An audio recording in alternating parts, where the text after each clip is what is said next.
Welcome, Johany. How you Hi, doing? I'm great. How about you? Very, very good. Oh, I should switch to my camera. There I am. I was Great. actually switched to one of your awesome photos. This is a very exciting discussion for me to have. You and I have chatted quite a bit ahead of this and had some great conversations. And I want to give people an insight into some of the cool things that we talked about earlier. Predominantly, what I want to talk about is not just all of your awesome photography and how you've risen to become a very prominent figure in Canadian sports, but also that journey that got you there. That story about how you got to this, I think, is a really interesting story for all of our viewers to see and to learn from. I really think that that's what we mean by the journey to excellence. You've created excellence in photography, not just in Canadian football, but in a lot of other sports. And that story is what we're most interested in today. So why don't you give us a sense of how you began on this journey, where you started from when you started photography, or where you were even just before that, and how it got you to where you are today? Okay, well, I don't really know where to start, but I think for me, it wasn't always clear that I wanted to be a photographer. I mean, when I was young, I was really into photography. Um, my first paycheck, I bought a camera with it, but it was just more for fun. So long story short, even though it's probably gonna be a long story, but trying to make it short, I have three younger brothers, and they all played football. So I'm the oldest of four. Three younger brothers played football when I was young. My parents were really into, hey, you should come watch your brothers play football and stuff. So I would go. And then I remember at the beginning, I thought, oh my God, this is going to be a long summer because it's boring. And with all due respect, I love football, but young kids playing football isn't the same thing as pro football. It can be long sometimes. Like the field is large, and so I remember after a couple games, I was like, I don't know if I can be there, and sometimes it's cold, and it's so I just asked the coach of one of my brother if I could go on the field and take pictures. So that's kind of for me. I was taking pictures before that, but it was never a question of doing that for a living. It was just for fun. So, but when I started there, so that's a couple years ago. It was at the time that Facebook started too. So I was going on the field and I was mainly taking pictures of my brothers. So two of my three brothers were playing in the same team at the time. So I would just take pictures of them. One was playing defense, one was playing offense. So I was just taking picture of my brothers and then post the best ones on Facebook. And at some point it started to, like, their teammates were asking me to take pictures of them too. So I would do that. And then sometimes the away team would come and see me and ask if they could get pictures. And, ultimately, a newspaper would reach out, like years after, a newspaper would reach out, would buy pictures from me. And then, my brothers were playing elementary football, college football, university football. So I followed them. My career was like parallel to theirs. And basically I'm the only one who made it to the pro. Wow. Uh, No, just kidding. My brothers were really good football players, but yeah, that's kind of like how it went for me. um, One of the things that we chatted about is you're in such an esoteric part of sports photography in the sense that, a lot of what you've specialized in is the Canadian Football League. Um, and that's obviously comes from your background with your brothers and everything like that. Um, but what was the thing that really launched you into uh, sort of into it? The thing that really was the watershed moment. I know that we talked about a bit of Yeah. a trip that you took. Yeah. Well, so yeah, so that's the way I kind of I was into sports photography and football photography because of my brothers. But the truth behind that is that it's not a place where you can make a lot of money, earn a lot of money. Like there's a lot of people who wants to do it, and it's even at the time, it's just like not necessarily something you can make a lot of money with. So for me, with my goals, I'm from a small town. I'm from Drummondville, Quebec. And then I realized if I wanted to have a career, I needed to move to Montreal. So moved to Montreal, and I started to freelance for a newspaper here in Montreal. And sometimes I was making good money, and sometimes I was not making money, and it was really hard to be consistent on the financial level of it. So that said, and I'm trying to scale that, but from the time I started to take pictures of my brothers playing football to when I decided this is what I want to do for a living, there was like maybe 10 years. And then when I decided that I was going to move to Montreal and to make it my career, it was not something that was easy because, living in a big city is a lot more expensive than living in a small town. And, when you shoot sports, you need gear. Like you need big lenses, that's expensive. You need fast memory cards, and you need lots of hard drives and all of those things. So, I basically at some point I was like, I don't even know if I can pay my rent. I was struggling mentally and I was struggling financially to the point where I was like, okay, is it really what I want to do? Is it, how am I going to make it? How am I going to make it work? Like I'm getting older. I don't have you need a plan at some point, but you're working really hard. The thing is that you're working a lot of hours because you want to improve. You're shooting a lot of stuff and you're not necessarily making money, So, because in photography, if you want to be good at it, there's only one way and it's practice. So, and I was trying to get better. But anyway, at some point I was just there struggling. I had a roommate. I was living in Montreal. I had a roommate. She met a guy. She fell in love with him. She got pregnant. And then she's like, hey, I'm leaving. So I had the choice of keeping the place for myself, which I could not because it was way too expensive, or move, but I could not afford to live on my own. So I got very depressed at the time. I got in a point where I got depressed. I had a good reason to wake up in the morning, and that time lasted a good month where everything was like cloudy. And I remember to the point where I decided to go see my doctor. And I told him all the story I'm telling you. And basically, after listening to me talking for 30 minutes, he's like, oh, so what you're telling me is that you want to work. I'm like, yeah, exactly. He's like, okay, well, I don't think you're depressed or I don't think you need anything. I think you just need to figure out what you want to do. I'm like, okay, well, I just want to take pictures and I want to make money. He's like, well, just push it a little further. What kind of photography you want to do and where do you see yourself? And ask yourself these questions and try to go and get it. And he said, if in 2 months you don't feel better, come back and we'll see.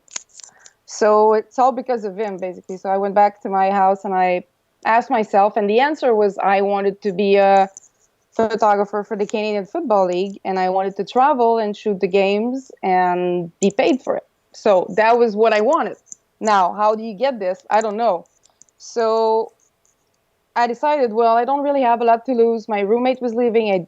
I had to find a new place. I couldn't afford a new place. So I decided to sell as much stuff as I could, basically, and keep the money. And I was like, okay, maybe the job I want doesn't exist. Maybe traveling photographer for the CFL doesn't exist. So I'll just make a photography book about the CFL. And I'm like, this doesn't exist. I'll take my car and do a road trip across the country. I'll stop in each city that have a team, and I'll document the culture and the fandom of each town and each fans and each market and each club, exactly.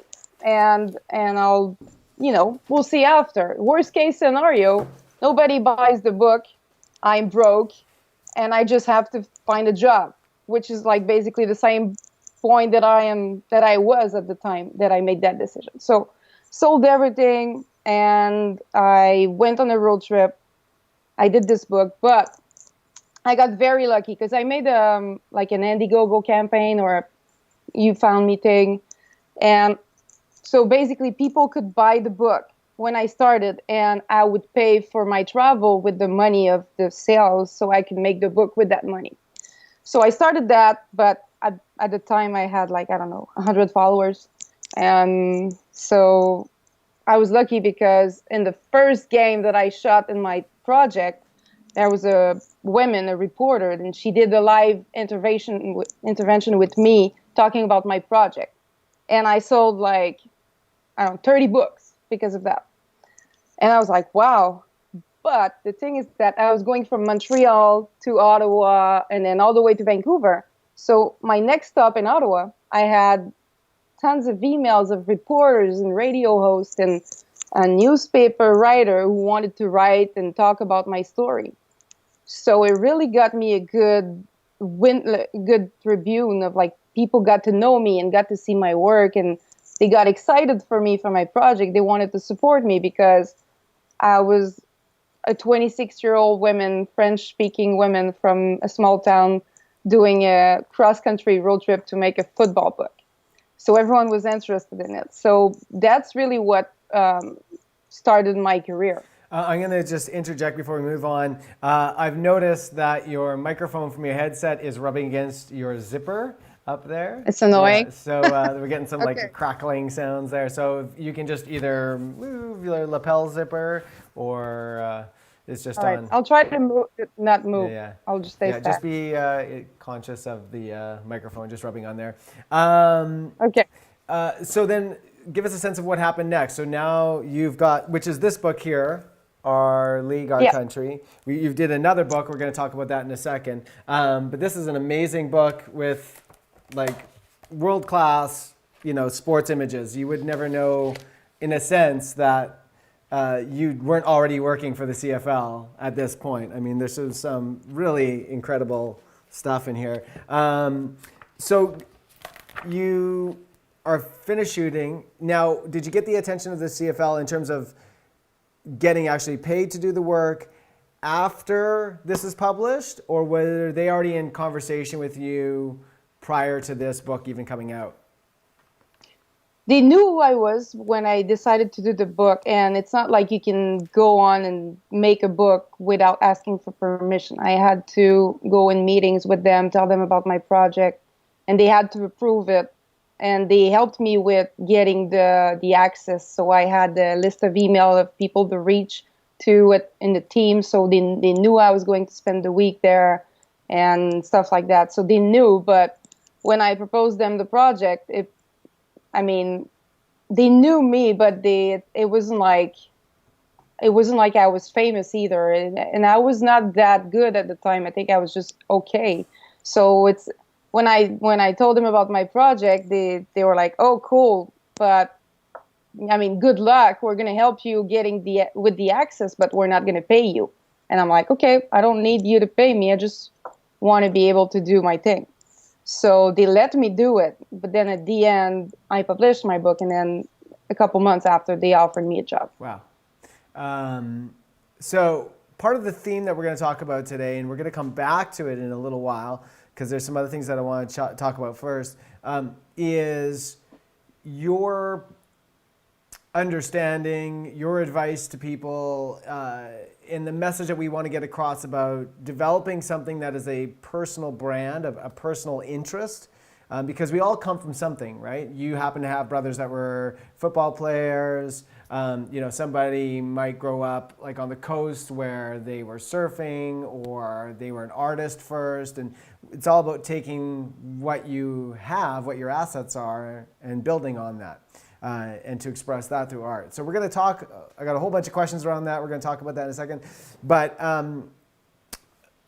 when we talk about shooting sports specifically, when you did mention, all of the sports photographers that I've met, all the photojournalists I met, tend to have a pretty big kit. They need something, they need like two bodies on them at all times. They often need various different focal lengths to be concurrently working at all times. Give us a sense of what you've got going on, what's in your bag, and how you approach each game and what you have on you.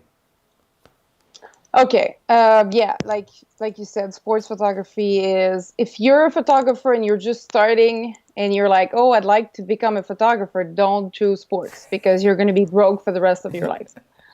That being said, I use three buddy. I always shoot with three cameras because I like to have options, and it's the thing. If you have the lens, you kind of feel like you need to use it. So my main camera is always my 400 millimeter lens 2.8. I shoot with the fastest buddy that I have, which for me it's the Sony A9. So this is my main camera when I shoot football, because the football action can be far, it moves fast, and it's just the best lens for that. Then I always have the 7200 for if the actions come like closer to me. So that's my buddy on the left. And I always have a wide angle on the right that I can just grab quickly. So if like a player's come right at me, I just put the 400 here and then grab the wide lens and then shoot and then move as they come towards me. It's kind of a...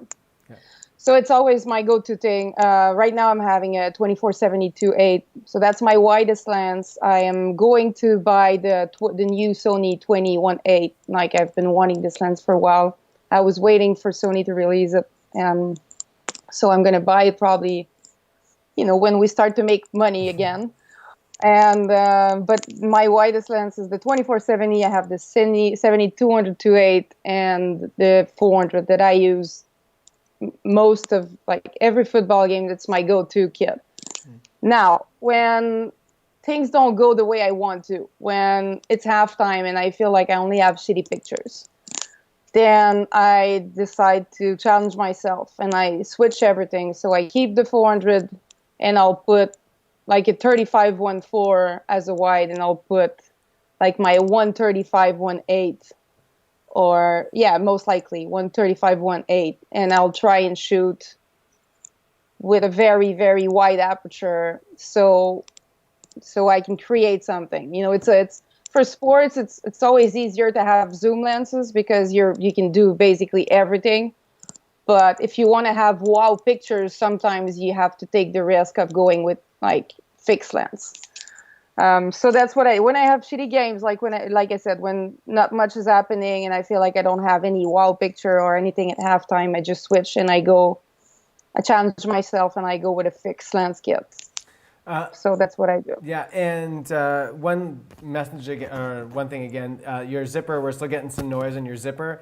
Likely that can be fixed if you just open up your zipper a bit, and then your collar will go a little wider, and we should be okay there. Like that? There we go. I don't want to open it too much, though. It's not that kind of interview. It's all good. I think we're good. Is that good? Yeah, that's great. So what I've heard from a couple different photojournalists and sports photographers is that, I know that in your particular case, the 400 is super valuable and having a wide is super valuable, similar to photojournalism. If your photos aren't good enough, that just means you're not close enough, that kind of saying. But I've heard from a lot of people saying that the 70-200 is the one that you really need to have, the one you want to start off with.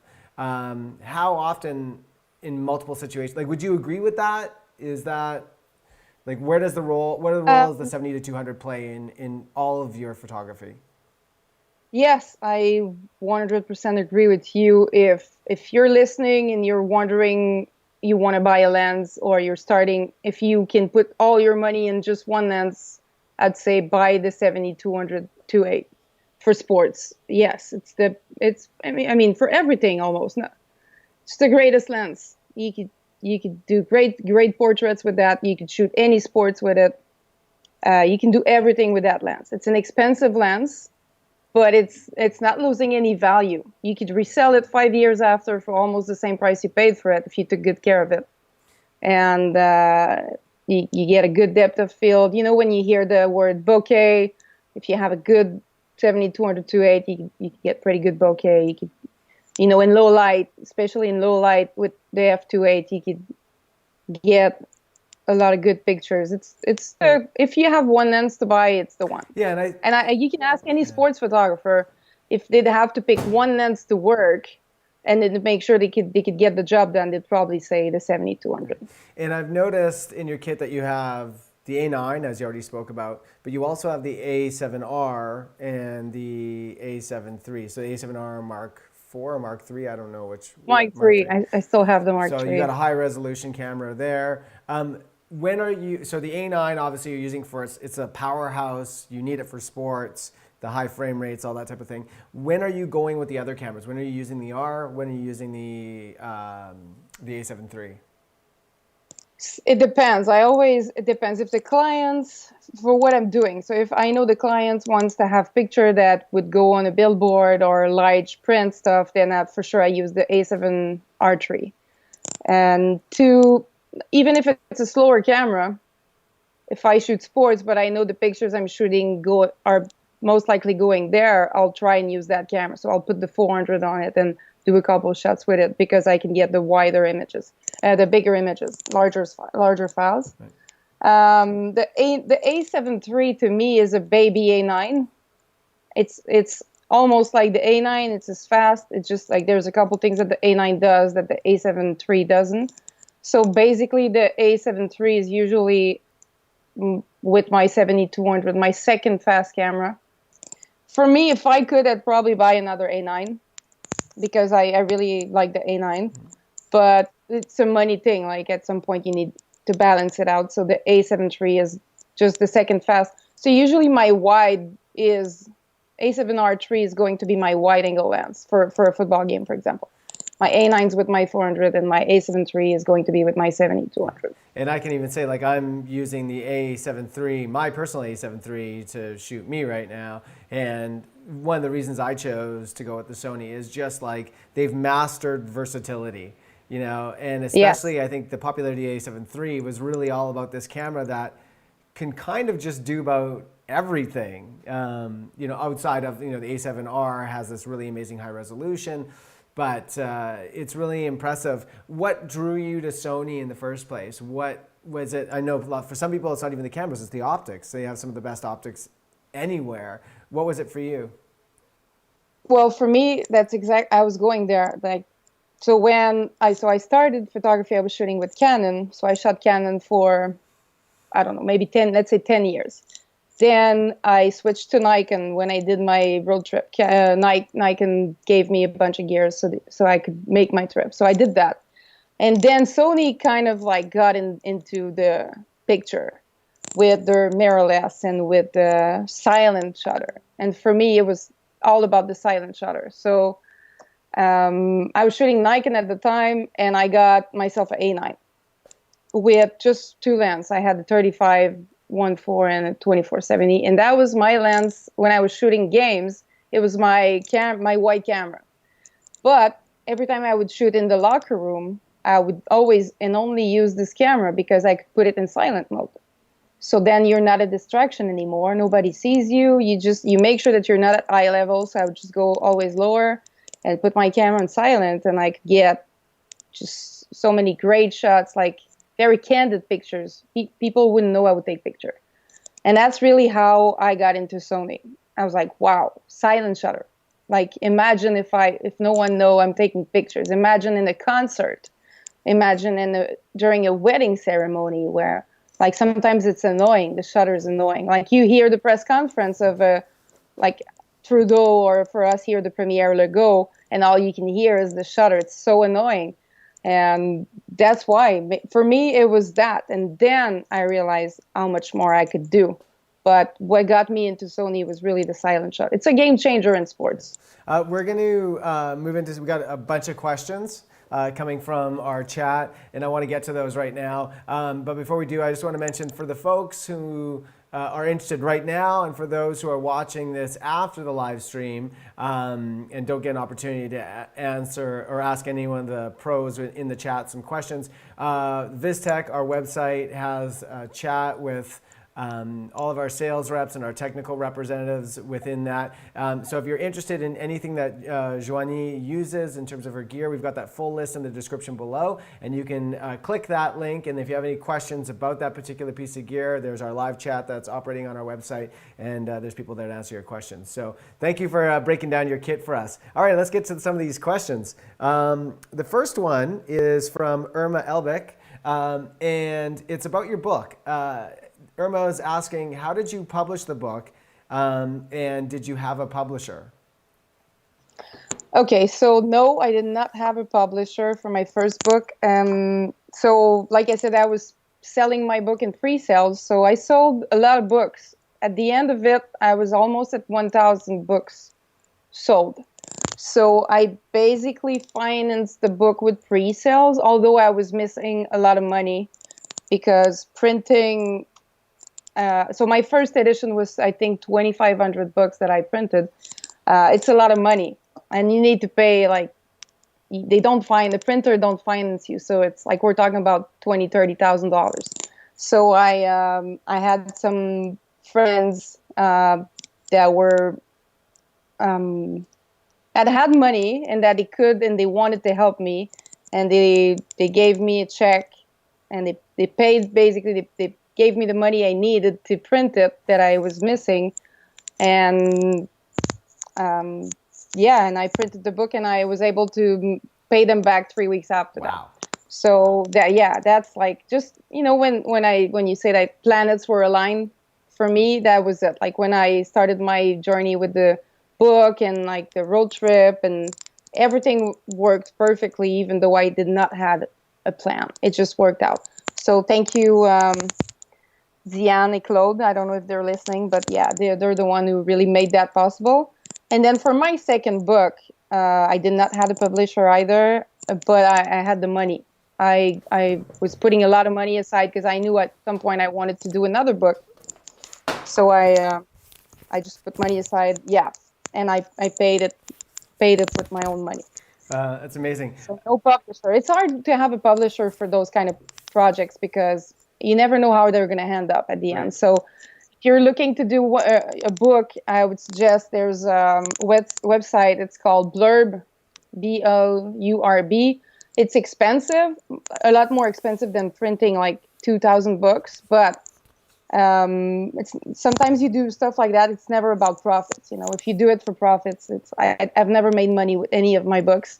It's more about something that, nowadays our photography, they go on Facebook or on Instagram and they die on our hard drives. I like to print. Mm-hmm. I like books, and that's why I did it, basically. And for people who like those. And for people who are fans of the sport, obviously, just to have your work around. I'm sure that there's a lot of sports fans, a lot of CFL fans, that it's on their coffee table or it's on their bookshelf, and they really value it. And it's also an amazing business card for you, right? It's once you print it and it lives in this physical form. It lives forever. Yeah, exactly. We're going to try one last thing with your zipper here, Johany. Come on, try doing the opposite. Try zipping it up a little bit more to get that zipper out of the way. I'm just going to take them off, okay? Yeah. Let's try that. Let's give that a shot. Does that work? Yep, I hear you. Perfect. Okay. We'll try that. We'll see how that goes. Okay. We got another question here, and this actually moves us into the next thing that we want to talk about. And this is from Etienne Dupuis.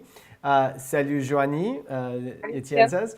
What comment would you have to develop your own style in sports photography? Because just because everyone's taking a photo of the same running back doesn't mean that the photo is going to look the same. So how do you develop your particular viewpoint on capturing a moment in sports? Well, I think for any photographer, it starts the same way. You start in photography, you have someone you admire, and you want to be like that person. You want to take the same picture of that. You're like, oh, I like this guy, he takes great pictures, I'm going to try and make the same pictures. And that's how you challenge yourself. That's how you learn. At some point, when you're good enough at it, you're like, okay, now I want to be me. And for me, it's a lot about emotions and how I feel and how I interact with people. So I always arrive earlier at a game, and sometimes the players, they talk to me, and that influence a lot the way I look at the game, the way I look at them. But it's really an emotional thing for me. I think sports is very emotional for an athlete. It's something that's it's hard to give everything they have. It's a lot about how they feel. You know, if you're having a bad day, it's going to influence your work. Same thing for an artist. If you're having a bad day and you're going to work, it might affect the quality of your work. So yeah. So then when I knew how to take a good sport picture, how I approach a game is really a lot about how the players feel, how like really the emotions are a really big part of my process. When you say the emotions, what are you looking for? Like, you're trying to tell a story. Are you trying to represent the emotion of the athlete, or are you looking for other people to help shape that story? What's your eagle eye doing when you're on the field? Um, that's one thing I try not to look for something. That's the hardest part because as a storyteller, sometimes you're trying to prepare and you're like almost making your own story in your head, but it's like it's the thing you should not do because you're not telling their story, you're telling yours when you do that. So I try and be present. I try and be focused. I leave my phone. I'm not the one who's going to be like doing selfies and stuff like that during a football game. I try and not be distracted and really try and listen to the conversation on the sideline, try and really focus on what's happening on the field. And that usually is a story itself. And that's the story I try to really illustrate through my lens. I live it. When I shoot a football game, I'm shooting, and if I see a big hit or a head-to-head hit, like it hurts me. It's like, oh, I feel it. I really try and live it through my lens. Like it's not me anymore. I become what I see. So I feel it, and then I can make you feel it when you see the picture, if that makes any sense. Totally. It's actually interesting to hear you say that, because when I talk to photographers who are like conflict zone journalists, people who are in the line of fire a lot, who go to wars and areas of conflict, they often say that the camera sort of dehumanizes the experience, that they don't get the same sort of PTSD that someone who is actually in the combat might get, even though they're very close to it. Because when you're looking through a lens, it kind of separates you from everything. And it's really interesting to hear what you have to say, that it's almost the opposite. You have such a level of empathy that you're really in the game, and your camera just exists as almost a part of your body. It doesn't really separate you out. Is that true? How do you feel about that? That's how I feel. Yeah. And it's hard to like really make a lens that big inexistent, but it's really what I'm trying to do. That's why I enjoy the silent shutter of the Sony camera so much, because you can basically, you can be invisible almost. We actually have a question, somewhat not necessarily to the shutter, but to the e-shutter. And Norman Trudell asks, is banding a problem for you in silent mode? It is with, like you mean like the distortion thing? I think that's what No, that's rolling shutter. So banding, I mean, obviously when you're not using mechanical shutter and you've got the frame rates of the overhead lights that are in the arena or in the stadium, they could be at a different frequency and cause this sort of banding. Do you see that happen much? It happened to me once when I was shooting a high school football game. But then you have to, I don't remember what was the solution. I think Pierre Villeneuve is listening to us right now. He's a Sony rep. He could tell us there's a thing that you can do to not have it. It only happens with, excuse the expression, shitty lights. Yeah. Which, like, if you're like in a small stadium, like high school football thing, when the lights are like really low quality, then that can happen, but it never happens in pro sports. And correct me if I'm wrong here, but the reality is that when you're on the field, you're not using silent mode, right? It's so loud anyways that you can use your mechanical shutter, and it's not You really an don't issue. need to. Yeah. Yeah. Yeah, you don't need to use the silent Yeah. mode. You can still use your electronic shutter without using the silent mode. Yeah. And you could use the mechanical shutter. You don't need it. I mean, sometimes I use it with the camera when I'm the one that I'm on the sideline. So sometimes they just think I'm looking at my screen, but I don't use it with the main camera because it's not necessary. Yeah, I've got a bunch more questions that I want to ask you, but I want to get to, man, we are just getting crushed by questions. People are loving you here. So Yeah, I've got a whole list of questions pre-prepared for this talk. I don't know if we're going to get to them all, but here we go. I want to get to this one because it's been here for a little bit. Asking how people outside of Canada can get a hold of your books, because one person says they can't find a way to get it outside of Canada. Any advice there? Yeah, they can. So my book is not in bookstores. It's only on sale on my website. So it's shop.johanyjutras.com, and you can see how my name is spelled below probably. And yeah, I ship to the US. It's just I know the shipping fees are expensive, but this is what it cost me. What about Europe? I don't know if because this particular individual is in Ireland, I believe. Okay, well, I shipped a book in Japan not too long ago, so I'm sure we can figure it out. Excellent. I don't know what's your name, but send me a DM and we'll figure it out. Awesome. We got another one here. What software packages do you use for your sports photography? This individual is Nick Can, and Nick uses Photo Mechanic and Lightroom. So what are you using for post-production software and grading? Same thing. Exact same thing. I use Photo Mechanic. So here's my workflow. I shoot the game, take my card, ingest, upload the pictures on a hard drive, ideally a SSD hard drive because it's faster and it cannot break, basically. And then I take those pictures, open them in Photo Mechanic, and tag the ones that I want to work on and send to my client. Once they're tagged in Photo Mechanic, I import them in Lightroom. So you keep your workflow fast. If you import all your pictures in Lightroom, it's going to be slow, very slowly. So Photo Mechanic is made for you to work on smaller resolution file, but faster. Mm-hmm. So that's what I do. I tag them in Photo Mechanic and I import them in Lightroom. I edit them and I export them and then I send them to my client. Yeah, are you having to ever submit images for newsreel stuff like mid-game or anything like that, or is all your submissions to the CFL or any agency or whatever, is that all happens after the game? What's it like? Yeah, for me it's always I don't work with news or agency and stuff. Like my clients are usually commercials or CFL or the teams, so I always do this. And I always have, I call it my little office. So I always have my laptop somewhere, like behind the bench I have a think tank kind of tent so if it rains, if my laptop is open, it's not going to rain on my laptop, so it protects it.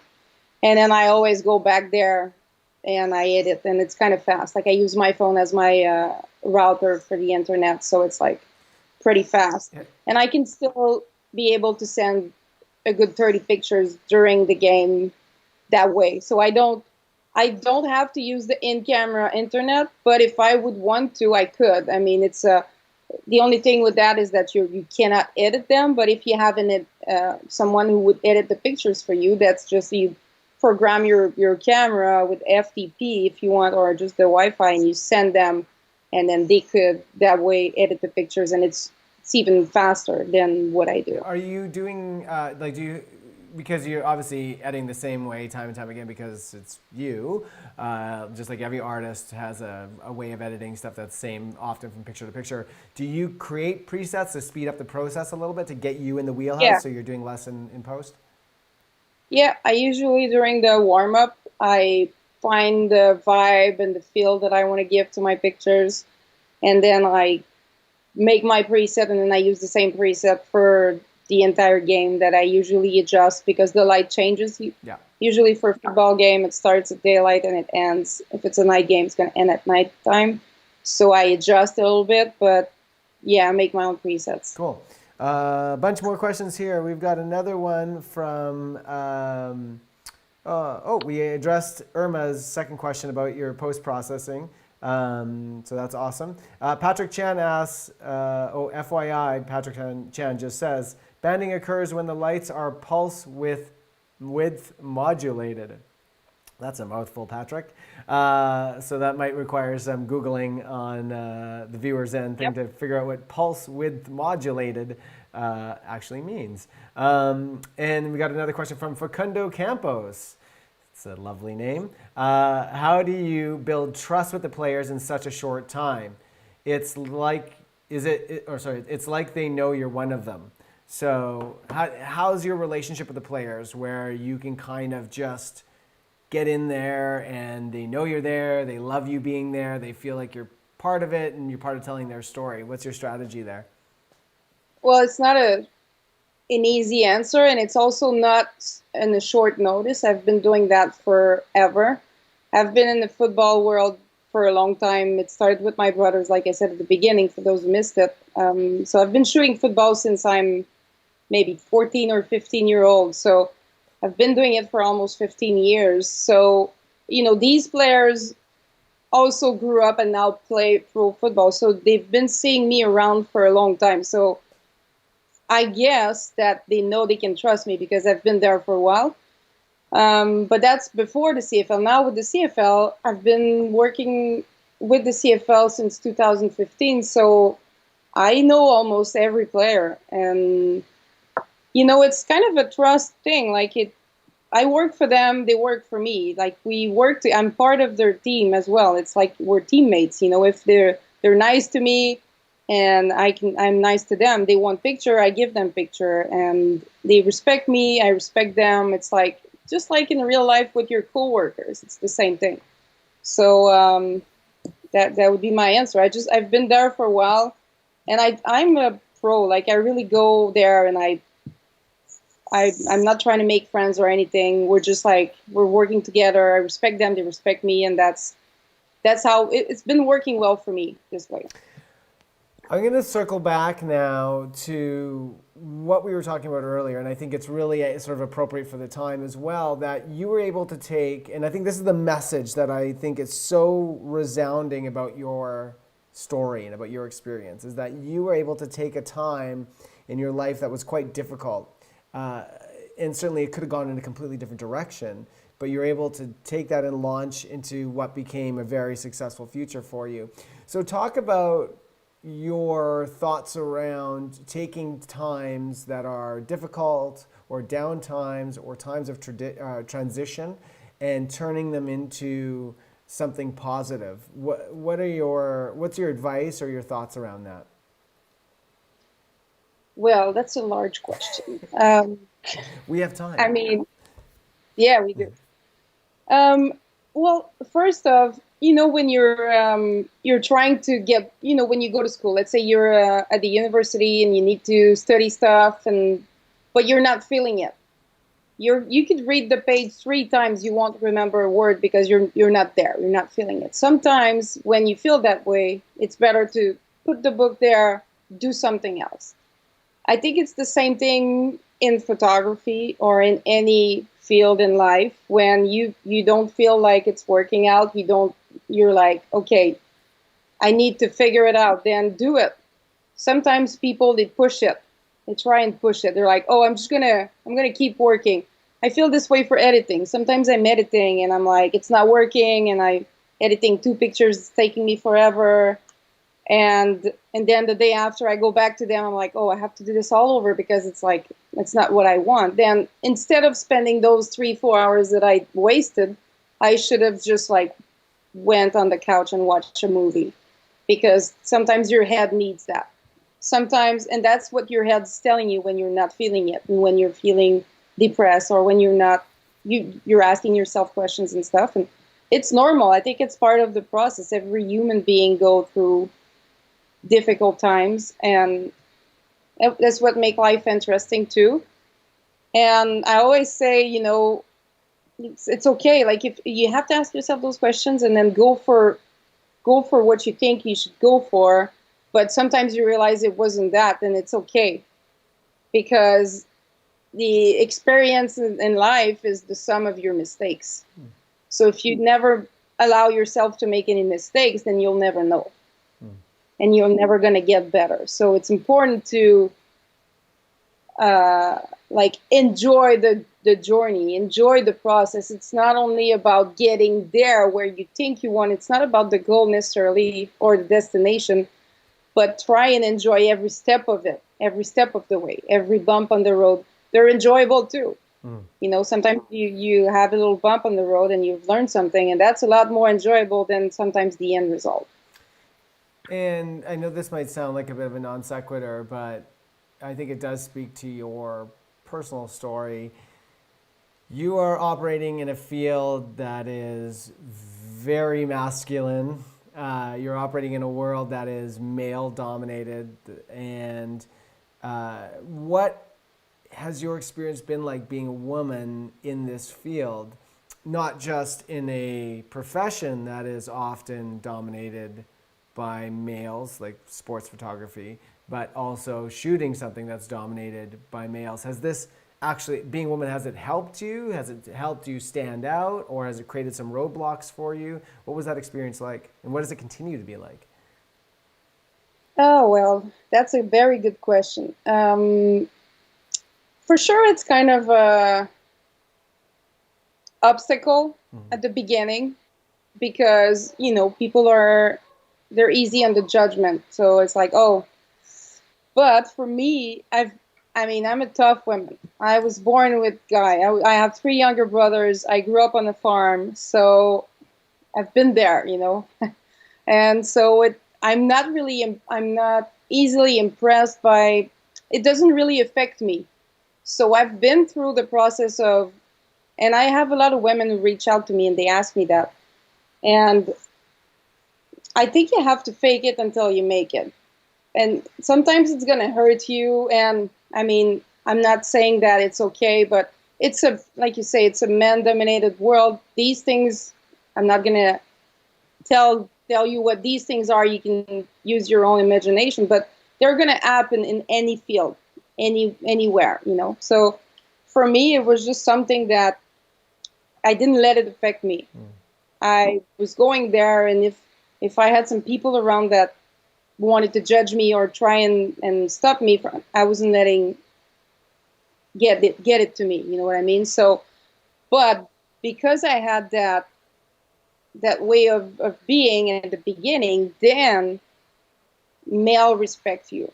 For me, it was that. It was more like now it's not. Now it helps me because it's easy for me to stand out. I'm the only woman, and sometimes I get players who are like, "Oh, you don't remember me because they don't have their helmet and their jersey." I'm like, "I'm sorry, but it's a little bit easier for you to remember my name because I'm the only woman out of 200 guys on the field than it is for me." So now it's really helping me. But what I tell to any women, it's just that don't let it affect you. Guys are guys, you know, and that's not gonna change. And we are who we are. Like, guys like to make fun of us that, oh, we overthink everything, and you know, it's kind of like women are different than guys, and it's the way it is. But especially now, it's changed a lot than like compared to 10 years ago. But for me, it's just something that I never let it affect me. I always moved forward, and it didn't really happen very often because I was like, when I say fake it until you make it, I mean be confident. And here's, this is solely my personal opinion here, and you know, take it for what it's worth.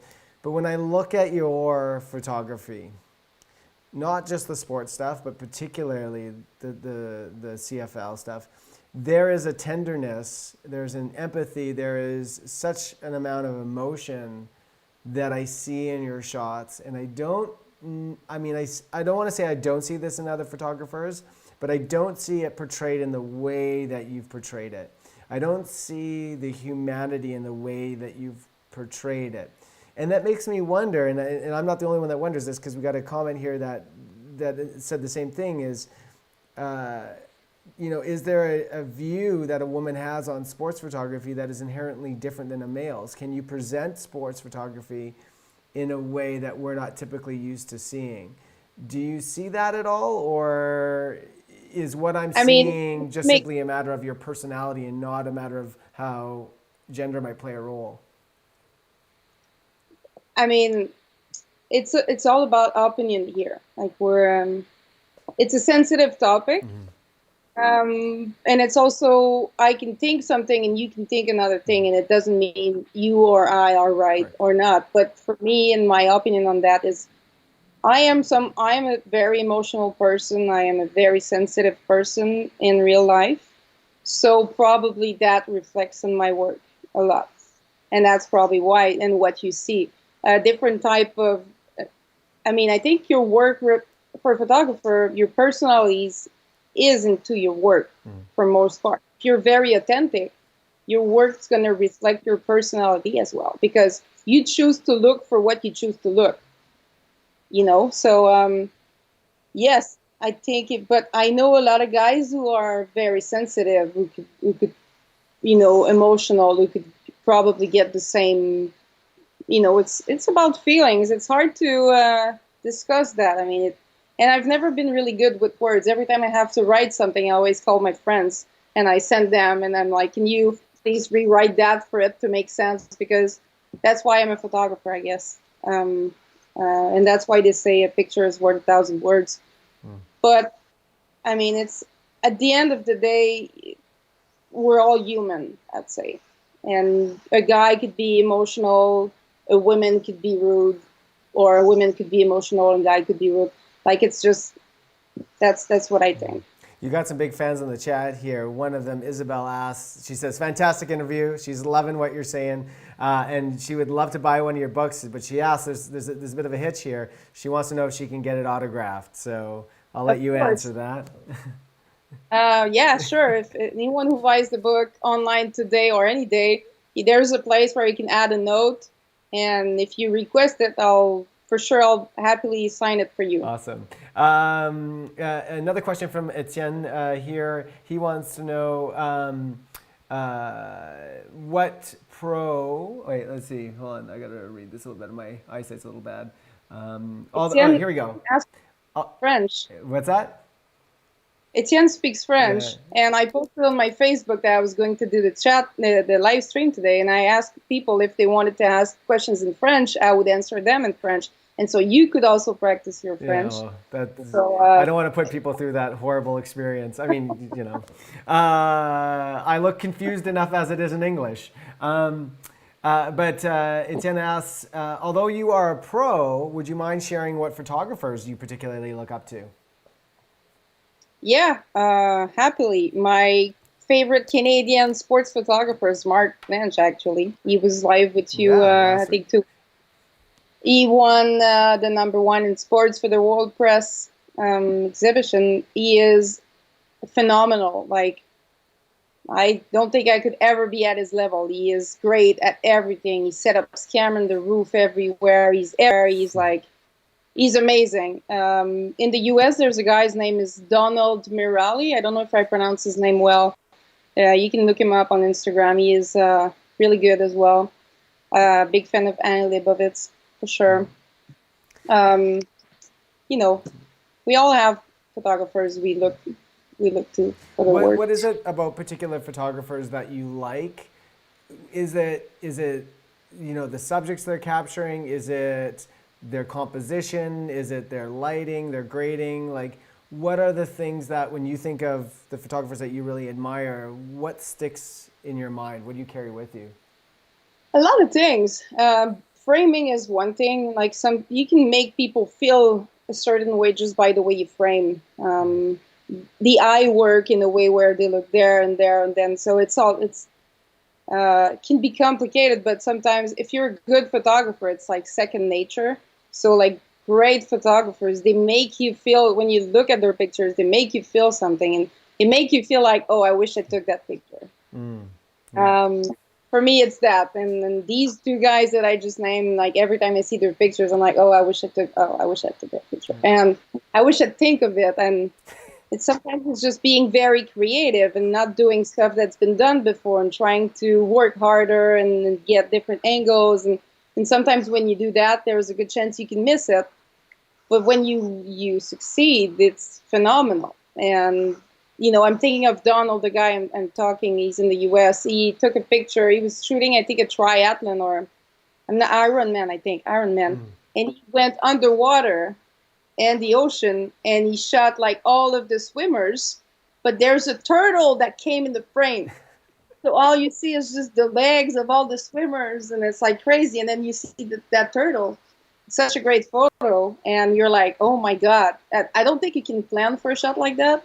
You can bring a turtle to a CFL game and just put them in the foreground. And that's the thing. Those shots, usually, you can't plan for them. You just need to be there and be prepared and be ready for you to be able to capture it. Imagine your camera wasn't ready and you see that going in your face. You're like, I just missed the greatest shot ever, We got a couple more questions before we wrap things up here. They're coming in fast and strong. Mark, and I'm going to have to do this once again.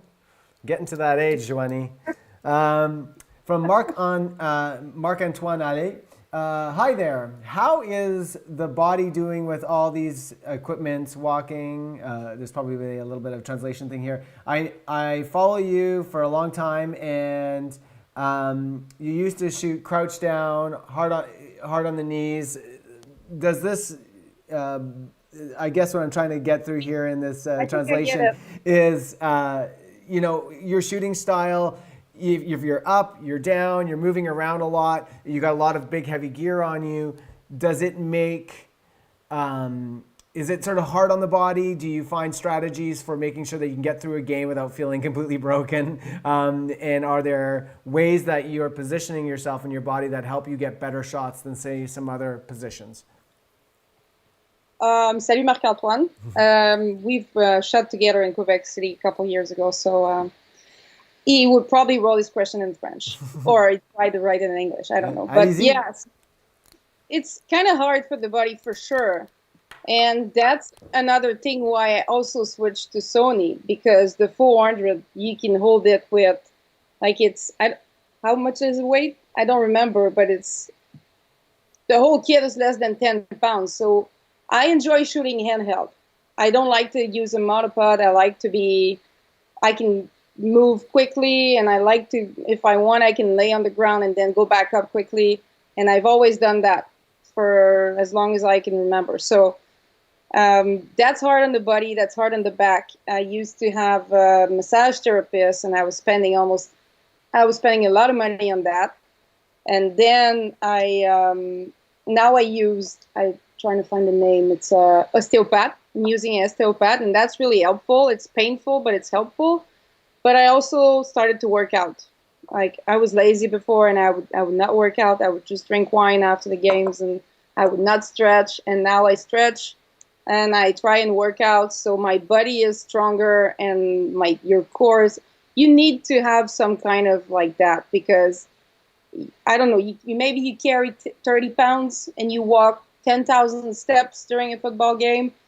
Of course, you're gonna hurt. You're going to be injured if you don't do the right thing. So I've been through that whole process of, it's painful, and then I use massage therapist and osteopath, and now I don't need any therapy anymore. I just work out, and that works for me. And I shoot less too now. Yeah. Older. So. Yeah. You choose your project wisely. We got one last question before we wrap things up for the day. And this is again from Irma. Irma asks, she says, you are an all-around great photographer. Is there any dream project, paid or otherwise, that you would love to shoot? What's for the future? Well, it's a dream, so we don't know if it could happen or not. But I'm a huge fan of music. I've started to do that during the off season. I've shot a famous Quebec band here. They're friends of mine, Cain, and this is something I really enjoy. I'm like, my heart is there, and something I would see myself doing more and more. Maybe I would just keep shooting sports, but I'd like to be in the music industry a little more when everything starts back. And I'm a huge fan of The Weeknd, and the ways music make me feel, I wish I could capture the way he performs on stage and try and do something with that. It's been something one day, I'm sure one day I can make it happen, but that would be, for me, a dream thing to do. That's awesome. But it's more than, I think it's, I can reach that probably. I think so too. I think you've proven that really you can attain anything that you want, and that's what makes you so impressive. And without a doubt, I think you can do that. So before we go, I just want to reach back down here and remind everyone that you have 2 incredible books that you will autograph if people buy. This is your first one, Our League, Our Country, and then Together, 2 amazing books on the Canadian Football League, and obviously a great gift for those who are football fans in this country. And then as well, just a reminder for everybody, if you're really interested in all the gear that Johany talked about and what she uses for all of her games and what she'll use probably in the future to shoot the weekend, that is listed in the description below, and you can head over to our website with those links and find all the information that you need. And I think that's just about it. We had a great hour. So merci beaucoup, and je te souhaite une très bonne journée. And thanks for practicing your French with me. Anytime. All right, thanks so much, Johany, and we'll talk to you soon. Bye-bye.